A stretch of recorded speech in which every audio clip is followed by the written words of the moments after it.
Hey, mic check. Check. How you doing? You want to zoom out a little bit? Yeah.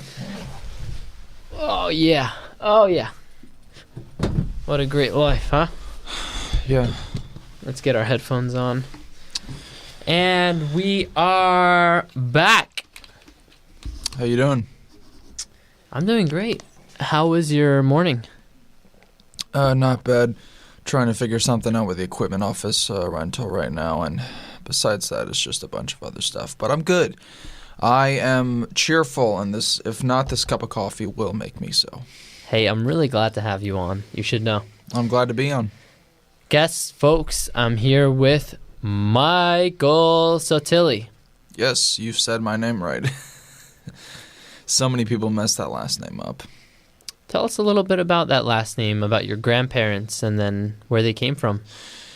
Well, the name itself is Sicilian, maybe a bit Northern Italian too. But my grandparents come from all sorts of places. Like my one grandfather's from Italy, another grandfather's from Poland, and one is just a Euro-mutt. That's the best term to describe it. And one's Irish. So yeah, they're all still alive, which I'm thankful for. But I realize that's more rare than I thought it was. Where are your parents from?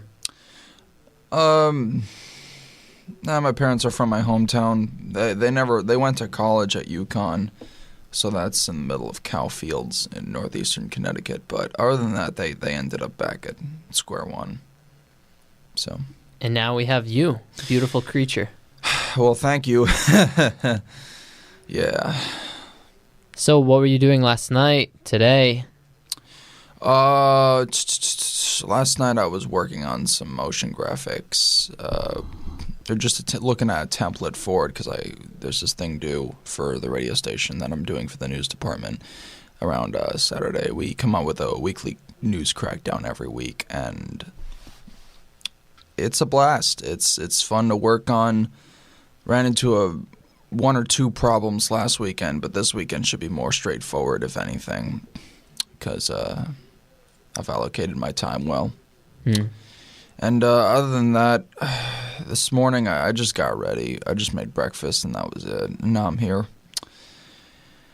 And the past few weeks have just been kind of, the pressure's on. You would know. You're graduating as well. Hey, would you mind turning the bass down on my mic channel 3 on the EQ behind you on the mixing board? Oh, yeah, sure. Hang on. There should be a high, a mid, and a low. Yeah. What's my mic? I think I'm mic 3. Check 1. We're back in the studio fixing our mics with Mike. Yep. Anyways, welcome to another episode of the Listen Nissim podcast, where you hear me, your host Nissim, talk about some cool things regarding cool things. Gotcha. Our sponsor this week is Sephardic Andalusian Music. Yeah,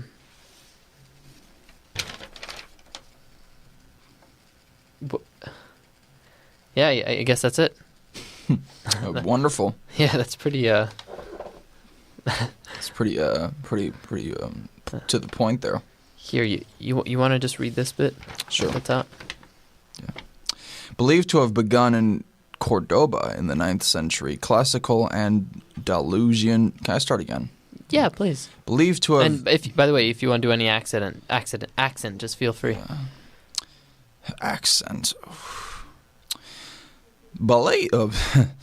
Believed to have begun in Cordoba in the 9th century, classical Andalusian music made its way to Morocco during the mass resettlement of the Sephardi Jewish and Muslim population fleeing Andalusia following the Spanish Inquisition. Mass settlements of Muslims and Sephardi Jews from Cordoba, Sevilla, and Valencia and Granada. Fleeing the Inquisition further expanded reach into Andalusian music. The music has found its way to Israel. More? No, I think that was pretty good. All right. Thanks Did a you lot. just want a sample for that or something? Yeah, I mean, it's pretty weird to have this week's sponsor as a type of music. Normally, it's a company or something. Maybe it's a society or something. What does it say on there? See at the bottom. Oh no, this is for an event apparently at the Congregation Mikveh Israel and Jewish Federation of Greater Philadelphia. And where'd you get this sponsor from? From Old City. Oh, okay. Interesting. Well, they're an Old City. Wonder if they're having any live events soon. Any showcasings of this genre of music. March 15th, 2019. Oh. Wait, it's the 27th today. So you're saying the event passed? Possibly, but there could be another one coming up. Interesting. Yeah. Well, anyways, we're really glad to have you on the show. I've known you for almost 4 years now. Yeah. And you're a true nefesh, a true soul. Huh. And, we've always really been in contact throughout the cell phone repair business and media, and now with Jutronics. Oh, yeah, definitely. You want to have the levels up a bit more. Yeah, I just kind of want to match your level. I still feel like there's more bass in my headset. Is it just me? You know what it is? I think it's just the way I'm projecting my voice this morning. It's okay. Yeah. Anyway, I can try to project a bit more, but you've got a nice radio voice, I must say. No, not as good as Tony Pearson, who I'm working for right now for WHIP. That's the guy with that's Goldie voice right over there. How's it going with him over there? He's just an absolute wonder of a person to work with. I really do enjoy him. Cool. He's headed somewhere. I remember he was in my senior seminar and some guests came in, and he was called out like, you've got such a good voice for radio. What are you doing in the production side of things? And I was just like, maybe one day. Probably sooner than later though. Especially if he meets other people like, I don't know. Did you grow up in Philadelphia? Yeah. Okay. You know what Allentown? You know about Allentown, right? Oh, yeah. Have you ever seen that WFMZ news? That Channel 69 thing? Not yet. Okay. If you try to go to that station ever, there is a guy with a voice who is just like the smoothest voice I don't even... Like, it seems almost like processed in a way, but it has a good presentation for it. Interesting. Yeah. So how are your classes this semester? Everything's really well, and, God has a bigger plan, if you know what I mean. I feel that. What's your degree going to be in? Media studies and production with a production focus. A lot of... some other of my friends are going into media sales, which is kind of cool. They might do insurance sales first. It really depends. But I'm doing the production side of things, and my main focus right now is video editing and motion graphics, although I do have HTML and CSS under my belt, which is going to come in handy when WordPress finally gets the worst of everyone. And right now we're just trying to look for anywhere that requires 2+ years of experience, and we'll just go from there. But it's got to be something. Even if it's not that, like, I'm very flexible with what I want to do, especially because of the writing skills that I have developed. I feel like there's something out there, something in quotation marks, but Hey, watch this. Am I doing that too much? No. I noticed that my voice, when I do that, it generates a lot more bass. Yeah, I like it. I'm trying to see if we can harmonize. The reason why we like bass is because when we were in our mother's womb, all we heard was...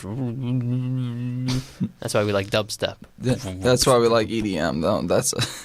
You're telling me that that most of the audience... Oh, no, because you keep liking it over time. I see. Hey, funny... That could go for any music genre then, even a rock band with good bass. Like, it's... I'm not going to say that all EDM fans are babies, but... It's funny that you're mentioning EDM, actually, because, Jutronics, the Jewish EDM music group. Yeah. One thing we do on this show is listen to an original Jewish song and then hear the EDM rendition of it. Okay. You want to start? Sure. All right. So this one is called Adama V'Shamayim, which means land and sky, kind of. Let's hear what it sounds like. And then I'll just ask for your input.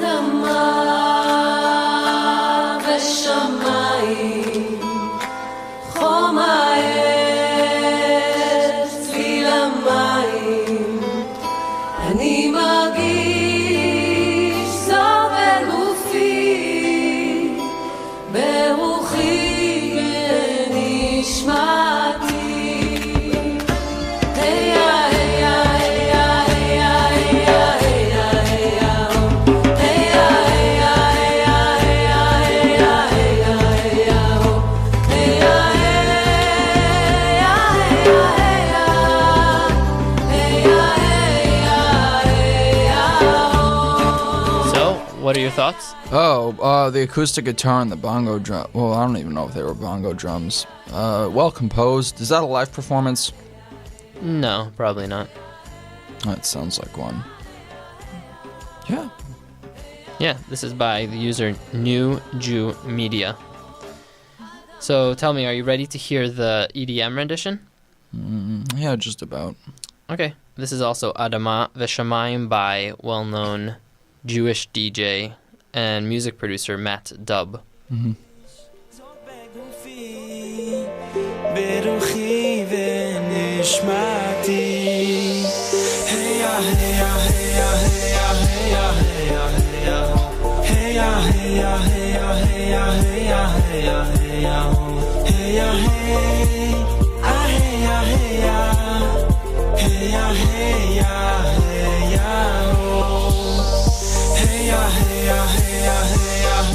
There's also a part where I asked my guests to try to harmonize with me as I sing. No, I'm not that good at harmonizing. Or just scat or beatbox, Okay, we'll get to that. 1, 2, 3. Adama v'shamayim chomayesh tzin lamayim ani margish zot begufy beruchi v'nishmati Adama v'shamayim a little louder, Mike.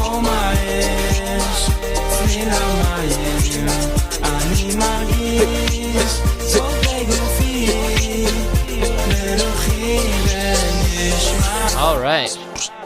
So, overall,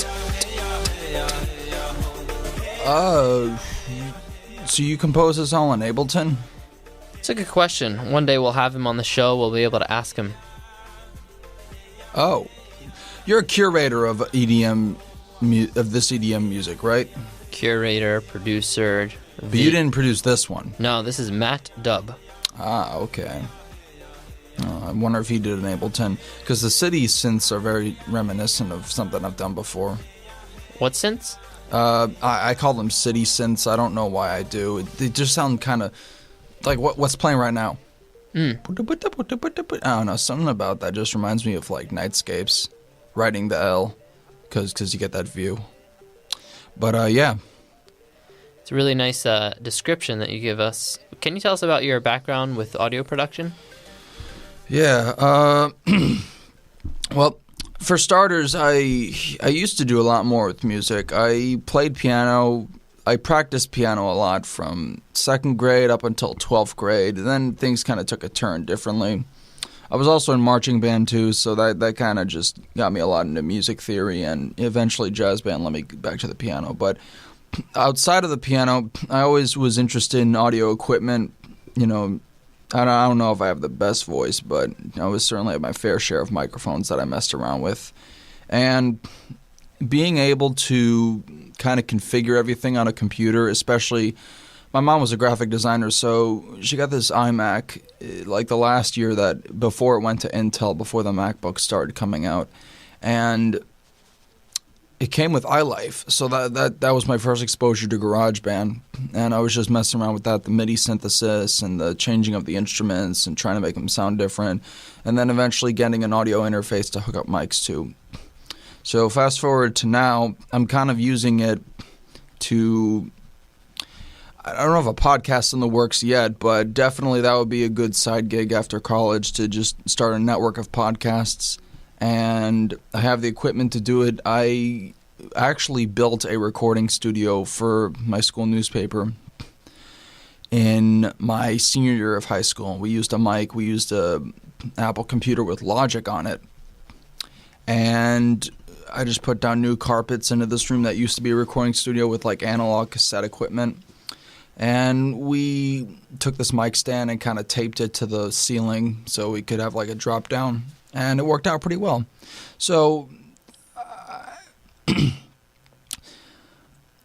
and I've taken audio classes in Temple too. You know, it was okay there.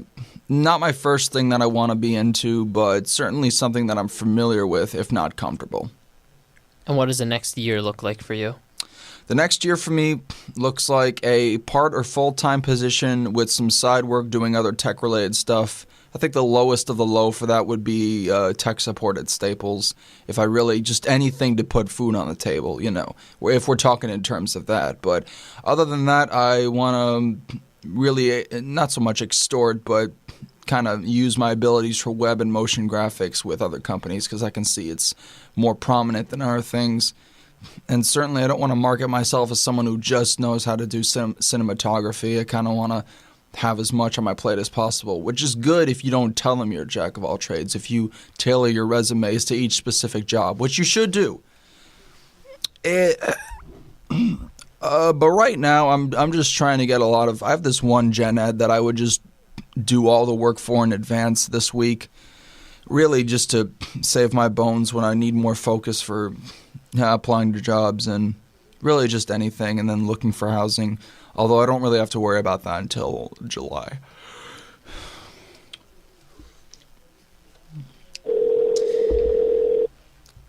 All right, this is the part of the show where our first guest calls in to ask you questions about your life.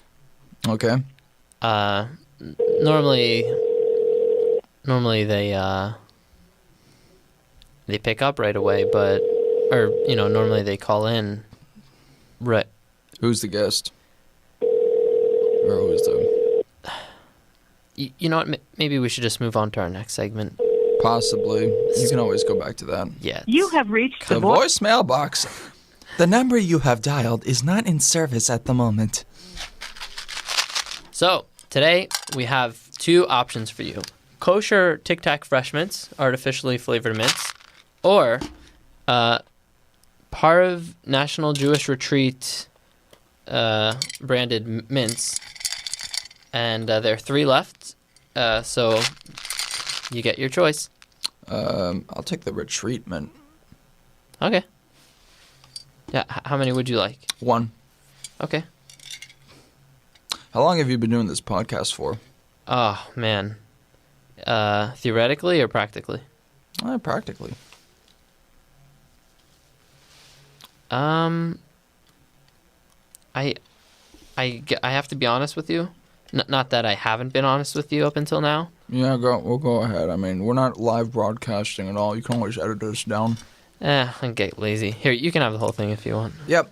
Okay. No, I don't... Thank you. I'll put it back here. No, you could take it. Put it in your pocket. It's not that you're... I wouldn't call it laziness. I mean, we got a lot on our plate right now at the end of school. I like that you're trying to enterprise on this, though. Yeah, thanks. I really like you. Ditto. Oh, boy. So now's the perfect time to segue into our Mishloach Manot segment. Mm-hmm. Mishloach Manot, if you don't mind reading the back of this just to give our listeners an idea of what that means. Okay, so there's this thing called the Mitzvos of Purim. And Purim is one of the most festive days in the Jewish calendar. Here are 4 ways they show it, getting the whole family involved. Eat a festive meal, preferably kosher. Send gifts of food. To who? I'll figure that out in a minute.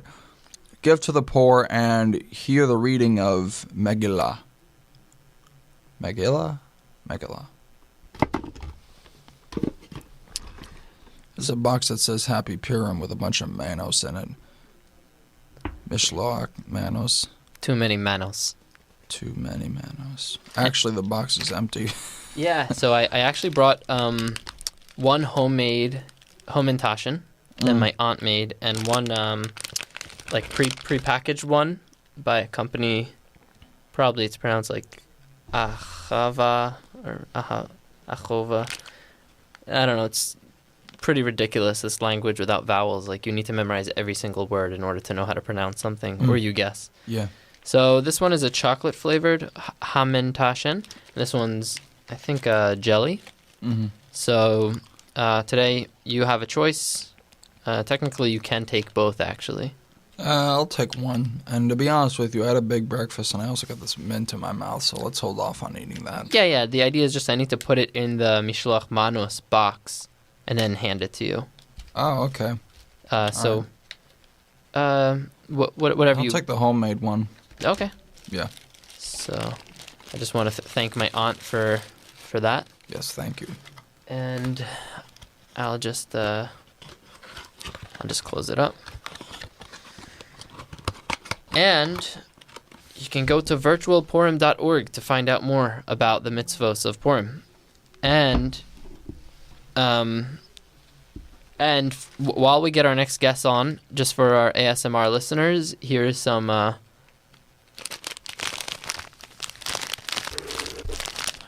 everyone, it's Kathy. Welcome back to my ASMR channel. Today we're going to be crinkling some bags. Hold on. Hey Justin, what's up? Hey Will, do you hear me? Yeah. Hey, so we're live now on my podcast, the Listen Nissim Show, and I actually have my friend here. What? I have my friend here. Not live. Well, anyways, we're here in the studio with Michael Sottile.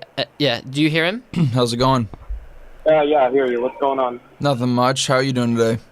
I'm doing great. Thank you for asking. It's nice to hear, yeah. All right. Yeah. So how's your day? Well, I asked you how your day going. Where are you right now? Right now I'm just in the student center. I was just getting some quick lunch and about to head to the 9 next class. But yeah, I just figured I'd just call, see what's up. Cool. And, Cool. Ask him about his future. So what? So Will, where do you think you're going? You're a senior too, right? No, I'm not a senior. I'm actually a sophomore. Oh, you've got some time on your hands, huh? Yeah, I do actually. So yeah, it's always nice. But what's being young. but what's your major? So I am actually an acting major as of right now, and I am thoroughly enjoying it. I've been thoroughly enjoying it for the past 2 years. And doing all that kind of stuff, and yeah. All right, where do you see yourself going after Temple, though? Honestly, I see myself doing a lot of independent work, maybe doing some independent touring with some acting troupes and stuff like that. All right. And we're just going around, seeing what's what, finding, what I can do for myself and along with a few others. And no direct plans, everything's still kind of falling into place. But I always wanted to experiment with smaller local troops. So you want to be on tour? Yeah, a little bit, just for the time being. I always found that to be fascinating, like the whole tour life and things like that. So yeah, I'd say something along that line. Tell him we need to go. Oh yeah, well we need to go right now, but it's been great talking to you. Oh, yeah, thank you. Thank you for calling. All right, see you. All right, see ya. Bye-bye. Bye. You know that your instructions got on the tape, right? What instructions? Yeah, tell them like, oh, it picks up whispers like no one's business. No, well, I thought whatever. It's fine. Hey, by the way, Mike is our Philadelphia-based behind-the-scenes photographer and content capture for Jutronics-related media. Yeah, I'd say that. Every piece of footage I get probably gets edited by me too. And I didn't forget about that web conversion you want from WordPress. I've been just trying to launch my own portfolio site, and goodness gracious, what a week, what a month. What a month. Oh man, it started with a break that wasn't even break. It wasn't spring, and it was not a break. Hey, have you seen Bandersnatch, the Black Mirror episode on Netflix? Or movie, rather? I don't think I've seen that episode. You know, it talks about free will versus fate. Yeah. And it kind of ends with a conclusion that all we have in this life is an illusion of free will. But I can agree. I can agree with that in a sense, not because of any new world order thing, but mainly because the nature is going to do what it wants. No one can stop it there. Only as a collective of humans can we really come together and say, well, maybe we should just pretend like free will exists so we can... I mean, I'm not saying we should go tyrannical on each other or anything, but, you know, it certainly seems like people take free will for granted too much and confuse it with entitlement. I don't think anyone's entitled to free will. I think it's, if anything, it's earned. I mean, we're very fortunate to live in America, but... that's not to say that everyone feels like they have free will. Yeah, so why I brought that up is just, you know, whenever you get to it, you get to it, you know? There's whatever's meant to be. It's really hard to tell what to do in this life, you know what I mean? Yeah. You're telling me. And by the way, I want you to know that I really appreciate you coming on my show and taking the time out of your day to give our listeners a little glimpse into the life of your conscious life of me. Yeah. Well, I appreciate it very much. So. Why would you appreciate it?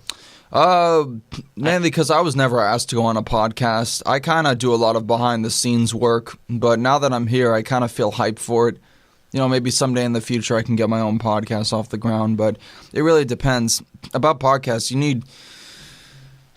it's like anything else. If you strike gold with an audience, it's clearly because you have something that you possess something that a lot of people want to hear about. And certainly you found not so much a niche, but kind of a good topic to be on alongside Jutronics. So I hope the podcast continues to grow.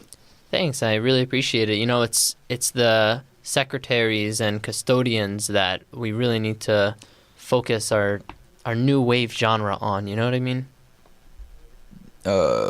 Literally, or what do you mean by that? Are you talking about the secretarians and custodians of temple? You know, the people who are seemingly unimportant, but actually the basis of an organization. I think the list goes farther than those two, but yes. Like what?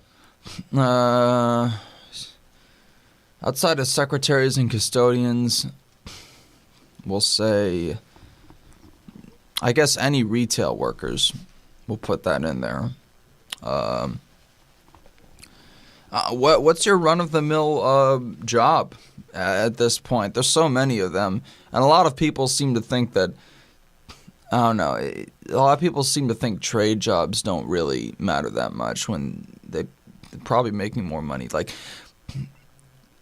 I don't know. It really depends. I look at jobs of importance based on salary. Not so much salary alone, but a lot of it does have to do with salary. And most of the jobs that I'm finding for after college are about $30K a year, which is fine. If I wanted to do engineering, it would take a long time for me to do it, and I can't say I'd be successful based on my own potential. But it could have happened. I chose this because I wanted to do it, and I will work my way around it to try and get back up. But you never underestimate a job that someone has, because it's probably more work than you would imagine, which is mostly the case. There are some jobs that require not as much work, but that depends on what your definition of work is.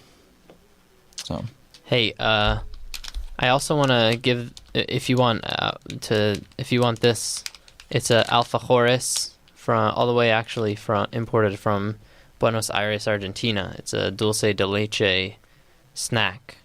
Do Do you want it? I feel like I have already one snack. I'm okay. I don't like to take too much, and to be honest with you, I'm still very full from breakfast. Sure, but think of the future. All right, fine. Okay. So, anyways, thanks so much, Mike, for joining our show. Yep. And can you just wake the computer up behind you? I think it fell asleep. No, I think it's pretty good. Okay. So thanks so much, Mike, for coming on the show. And this is Nissim from the Listen Nissim Experience signing off. Nissim. Thanks so much. Yeah. Back to you.